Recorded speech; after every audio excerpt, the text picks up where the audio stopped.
100.000 condomini in Italia a rischio tangenti a causa di amministratori ladri. Ecco, Federcontribuenti lancia uno sportello condominio tranquillo. Di cosa si tratta?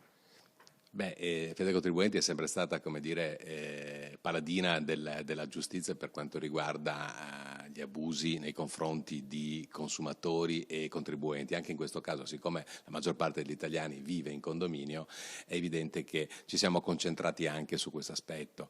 Abbiamo fatto una verifica e statisticamente c'è un grandissimo numero di amministrazioni che purtroppo non è trasparente. Allora è evidente che è necessario provvedere ad un esame puntiglioso dei bilanci e della documentazione condominiale per evitare che anche quelle poche centinaia di euro che transitano da un conto all'altro poi diventino decine di migliaia di euro a fine anno a favore di amministratori poco trasparenti.